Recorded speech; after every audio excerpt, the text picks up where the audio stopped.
화장품을 구매하시기 전에 이 제품은 나와 안 맞겠구나 라는 것을 미리 아시면 훨씬 더 좋겠지요. 어떤 안 맞는 화장품을 만났을 때 사실상 그 화장품이나 브랜드, 성분에 문제가 있다라기보다는 나의 면역체계가 그 어떤 성분을 유해물질로 인식을 해서 좀 더 과잉 반응을 하게 되면서 얻게 되는 피부 뒤집어짐, 두드러기, 알러지 반응 이렇게 되는 것이거든요. 그래서 안 맞는 화장품을 만나셨을 때는 내가 어떠한 특정한 성분에 반응을 하는지에 대해서 탐구하는 과정이 되겠구나 라고 이해하시고 너무 그 브랜드나 화장품을 미워하시지 않는 것도 참 중요한 포인트가 되겠습니다. 화장품이 안 맞아서 피부가 뒤집어졌을 때는 어쩌면 함량을 잘못 쓰셔서 피부가 뒤집어진 경우입니다. 사실 제 구독자분들은 이미 이것에 대한 답을 알고 계실 것 같긴 한데요. 레티놀이나 글라이콜릭 애시드에 대한 함량을 잘못 썼을 때 피부가 완전히 뒤집어지기도 하지요. 전형적인 증상은 빨개지거나 껍질이 다 벗겨지거나 아니면 벌겋게 올라오는 듯한 자결감 같은 것도 함께 느끼게 됩니다. 그런데 이게 성분이 안 맞았을 때 뒤집어짐과 거의 비슷한 반응을 일으키기 때문에 브랜드 자체를 완전히 등져버리는 그런 경우도 있기는 한데요. 사실 그렇게 되면 가장 아쉬운 부분이 뭐냐면 레티놀이나 아하처럼 우리 피부에 아주 이로운 작용을 해주는 성분을 영원히 배제하시게 된다는 것이죠. 어쩌면 레티놀이나 아하가 정말 안 맞아서 그런 게 아니라 기준이 되는 함량을 잘 이해하지 못하셔서 잘못 쓰신 바람에 그렇게 됐을 수 있거든요. 예를 들면 레티놀 같은 경우에는 입문자의 경우는 0.1%보다 더 적은 함량을 쓰시거나 레티놀을 꾸준히 써오신 분들은 0.3%까지 쓰셔도 괜찮습니다. 다만 이 레티놀 같은 경우에는 다음 단계로 올라가실 때 이 점이 굉장히 중요한데요. 기존의 0.1%를 잘 쓰고 계셨는데 다음 단계로 올릴까 말까를 막 고민하셨을 때 잘못 올리면 피부 껍질이 다 벗겨지거든요. 그렇게 올라가지 마시고 지금 현재 쓰고 계시는 함량을 좀 두껍게 발라보는 겁니다. 그렇게 되면 피부에 좀 더 강하게 작용을 하면서 턴오버가 일어나면서 어느 정도에서 내 피부가 반응을 하는지를 보실 필요가 있습니다. 두껍게 발랐는데도 피부에 변화가 없다면 다음 단계의 함량으로 올라가도 된다는 신호이기 때문에 그때 함량을 변경하시는 게 중요합니다. 그리고 아하라는 성분 중에서 글라이콜릭 애시드가 있는데요. 가장 강력한 성분 중에 하나지요. 각질 탈락을 위해서 보통 쓰시는데 3%의 글라이콜릭 애시드는 일주일에 한 번 정도 쓰셔야지 피부결이 좋은 상태로 유지가 되지 매일매일 쓰시게 되면 피부가 과각질 탈락이 되면서 이미 벗겨진 피부를 더 벗겨내고 하면서 피부가 뒤집어지게 되는 것이거든요. 그렇게 되면 사실은 더 오해할 수밖에 없는 게 그 제품 때문인지 다음 단계 제품 때문인지 크림 때문인지를 모르는 상태가 됩니다. 왜냐면 장벽이 무너진 상태에서는 어떤 것을 발라도 피부가 다 토해내고 뒤집어질 수밖에 없거든요. 레티놀이나 아하 같은 경우에는 가능한 고객센터에 함량을 여쭤보고 미량이다라고 하면 매일매일 쓰시는 것은 큰 문제는 없겠습니다. 그래서 함량 때문에 오해해서 피부가 뒤집어져서 두 번 다시 저는 이 제품을 쓰지 않겠어요 라고 하는 그런 과오를 범하시지 않는 것이 중요하기 때문에 먼저 이러한 케이스는 진짜 이 성분 때문에 내 피부가 뒤집어진 거야 로 이해하시면 안 되겠습니다. 자, 그럼 제가 지금서부터 말씀드리는 것이야말로 성분이 안 맞아서 피부가 뒤집어진 증상과 그런 케이스라고 볼 수가 있겠는데요. 나와 맞지 않는 화장품을 거를 수 있는 방법은 총 3가지가 되겠는데요. 첫 번째는 간지러움이 동반이 됩니다. 바르자마자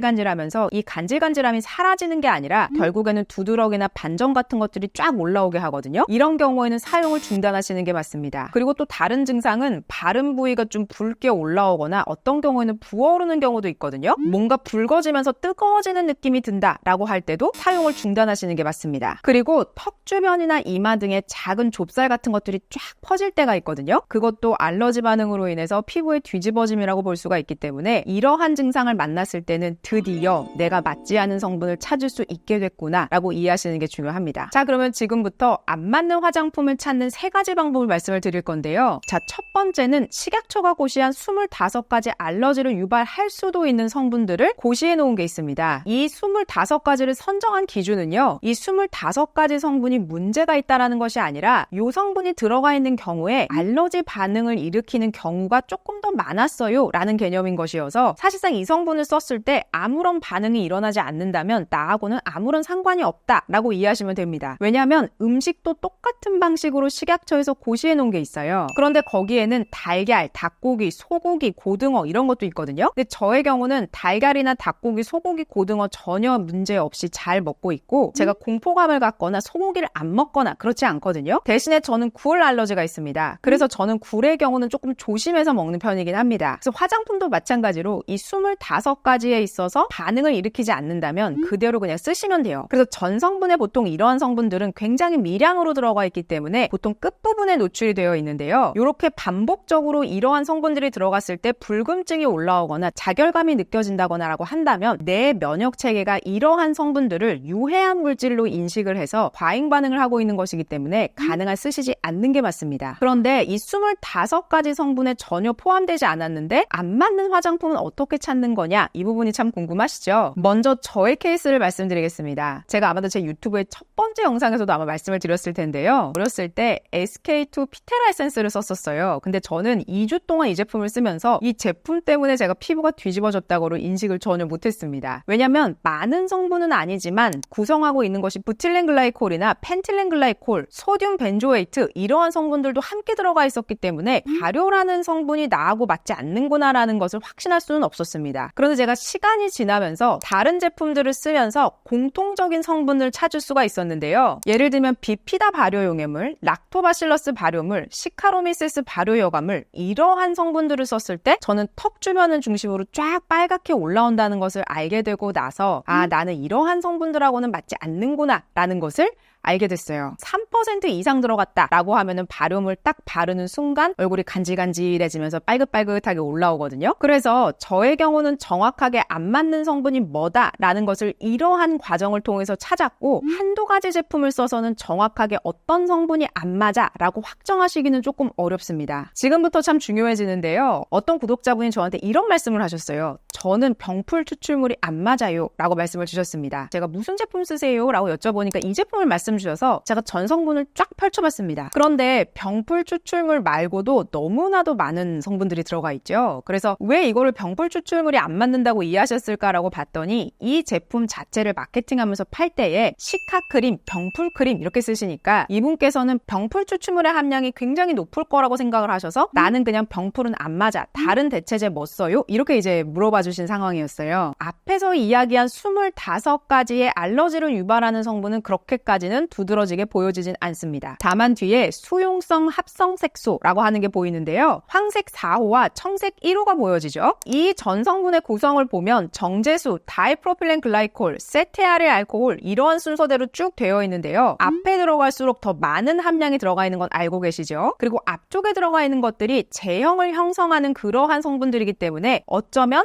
우리가 생소하게 들려지는 이러한 성분들이 나와 맞지 않아서 피부가 뒤집어질 확률도 있습니다. 그래서 그때 제가 이분께 병풀 추출물이 맞는지 안 맞는지를 정확하게 알기 위해서 병풀 추출물이 들어가 있는 다른 제품을 추천드렸습니다. 대신에 앞쪽에 제형을 형성하는 성분들의 배합은 조금 다른 제품을 추천을 드렸는데요. 제가 추천드린 이 크림 B 제품도 굉장히 유명한 병풀 크림입니다. 대신에 앞쪽에 들어가 있는 성분의 뼈대는 좀 다르죠. 정제수는 똑같지만 부틸렌글라이콜, 글리세릴, 헵틴 운데실레네이트와 같은 순서로 성분이 쫙 이어져 있기 때문에 병풀 추출물은 공통으로 들어갔지만 이분께서 오해하고 있는 것을 풀어드릴 수는 있겠다라는 생각이 들었습니다. 그리고 안 맞았다고 하셨던 병풀 크림 A의 경우도 병풀 추출물의 함량이 아주 높은 것은 아니기 때문에 사실상 병풀 추출물 때문에 뒤집었을 확률은 굉장히 낮은 상황이었어요. 그런데 나중에 알고 봤더니 다행히도 추천드린 크림 B의 경우는 잘 맞았다고 하셨습니다. 자, 그러면 이렇게 만든 크림을 찾은 경우에 어떻게 하셔야 될까요? 혹은 안 맞는 제품이 탁 나타났을 때 내가 기존에 잘 쓰고 있는 제품과 이 작업을 꼭 하셔야 되는데요. 안 맞는 제품과 맞는 제품의 공통 성분이 뭐냐를 꼭 파악하셔야 됩니다. 왜냐하면 이 성분만큼은 나에게는 좀 안전하다라고 볼 수가 있겠지요. 그래서 실제로 이 두 가지 크림을 비교해보면 17가지나 되는 성분이 공통 성분으로 들어가 있었어요. 대신에 다음번에 안 맞는 제품을 만났을 때 그때 훨씬 더 뾰족하게 나와 안 맞는 성분을 찾을 수 있습니다 라고 말씀을 드렸어요. 예를 들어서 이 세럼에 대한 예시를 한번 들어드리겠습니다. 이 세럼도 굉장히 유명한 세럼이고요. 보통 수분 베이스라고 해서 메이크업 전에 쓰는 세럼입니다. 예를 들어서 이 세럼을 쓰다가 또 약간의 뒤집힘을 경험을 했어요. 자, 그렇다면 그때 할 일은 공통으로 들어가 있는 성분을 찾으면 당연히 그 성분이 나와 안 맞는구나 라고 이해하실 수 있겠지요. 찾아보면 안 맞는 제품끼리의 공통적인 성분은 약 7가지 정도가 됩니다. 좀 더 있었지만 잘 맞았던 성분 성분들은 다 제외를 했어요. 그리고 살펴봤더니 다이프로필렌 글라이콜, 굉장히 고함량으로 들어가 있는 이 성분이 지금 둘 다 공통적으로 들어가 있죠. 그리고 아까 제가 잠깐 말씀드렸던 황색 4호라고 하는 수용성 합성 색소라고 하는 것도 공통으로 들어가 있습니다. 그리고 나이아시나마이드나 아데노신이 들어가 있는데요. 사실 나이아시나마이드도 안 맞기가 참 어려운 게 우리나라 화장품의 70% 정도는 나이아시나마이드가 들어가 있습니다. 그래서 나이아시나마이드가 안 맞으려면 사실 구매하셨을 때 두세 개 중에 한 개는 계속 안 맞아야 되는데, 만약에 그런 게 아니라면 어쩌면 나이아시나마이드도 죄가 없을 수 있습니다. 그래서 앞으로 제품을 구매하실 때 이런 케이스는 다이프로필렌 글라이콜이 앞쪽에 들어가 있는 경우는 나는 뒤집어질 확률이 높으니 쓰지 말아야겠다. 그리고 황색 4호와 같은 색소가 들어가 있는 경우에는 나는 굳이 쓰지 않는 게 좋겠다 라고 이해하시는 게 좋습니다. 그래서 성분을 가지고 맞지 않아요 라는 댓글을 제가 굉장히 많이 봤는데요. 예를 들면 히알루론산이 안 맞아요, 판테놀이 안 맞아요, 세라마이드 콜레스테롤 지방산이 안 맞아요 라고 말씀을 하시는데, 제가 제품을 여쭤보면 사실 전 성분을 쫙 펼쳐보면 히알루론산이 안 맞다고 한 분도 사실 이게 제품명이 히알루론산 세럼이어서 이게 히알루론산이 안 맞는다 라고 바로 결론을 내버리신 상태인데요. 사실 이 제품도 히알루론산 말고도 여러 가지 성분이 들어가 있죠. 이 중에서 히알루론산 때문인지 다른 성분 때문인지는 한두 가지 경우의 수로만 보고 판단하시기엔 좀 어렵습니다. 왜냐면 화장품 성분에는 보통 20가지, 30가지, 많게는 90가지까지도 성분이 들어가 있기 때문에 안 맞는 경우를 만났을 때는 그 하나의 제품, 그리고 그 제품이 명명하는 닉네임이나 이름을 가지고 그 성분을 통틀어서 안 맞아요 라고 하실 필요는 없다라는 것이죠. 특히나 히알루론산 같은 경우에는 안구나 피부, 관절에게 다 포함되어 있는, 이미 우리 면역체계가 안전하다고 인식하는 성분이기 때문에 사실상 히알루론산을 써서 두드러기가 일어나거나 알러지가 일어나기는 좀 어렵습니다. 어쩌면 히알루론산이라는 제품을 만났을 때 내 장벽이 완전히 무너져 있었거나 아니면 너무 심하게 과각질 탈락이 된 상태에서 그 제품을 썼을 때 피부가 토해내거나 뒤집어지면서 이 제품은 나하고 안 맞아 이렇게 됐을 수도 있거든요. 그래서 화장품이 안 맞는다라고 할 때는 알러지 반응은 바로바로 일어나서 아실 수는 있지만 한 번 정도 써서는 바로 즉각적으로 느끼기는 조금 어려울 수도 있겠습니다. 그래서 어떤 성분이 맞지 않는다라는 결론을 내시려면 여러 번의 시행착오를 겪으셔야 되고, 그리고 여러 번의 공통적인 성분을 만났을 때 그때서야 이제 확정적으로 나는 이 성분과는 안 맞아 라고 말씀하실 수가 있는 것이죠. 마지막으로는 피부 타입에 따라서 조금 걸러내실 수도 있습니다. 대신에 이 방법은 정확하다라고 보기는 어렵고요. 크게 4가지 피부 타입으로 나눴을 때에 확률적으로 높은 성분은 이야기해드릴 수가 있어서 그 부분을 정리해서 말씀드리려고 합니다. 먼저 극민감 피부입니다. 장벽이 무너져 있는 피부인데요. 장벽이 무너져 있는 상태 자체를 인지하지 못하시는 경우도 많고요. 이런 경우에 세정제나 이런 곳에 바하가 좀 고함량으로 들어가 있다거나 혹은 닦는 토너에 바하나 아하 같은 것들이 들어가 있는 경우에 이미 장벽이 무너졌는데